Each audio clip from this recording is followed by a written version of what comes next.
सत्तमध्ययम्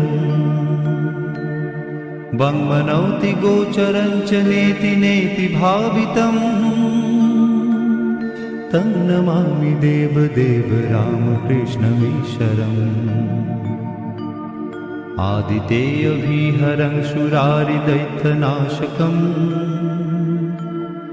शाहुशिष्टकामदं महिषुभारहारकम् सद्मरूपतत्तकं युगे युगे च दर्शितम्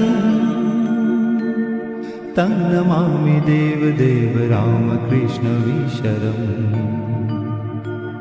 सर्वभूतसर्गकर्मसूत्रबन्धकारणम्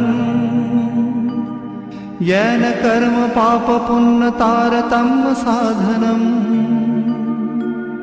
बुद्धिभाष साक्षिरूप सर्वकर्म भाषणम्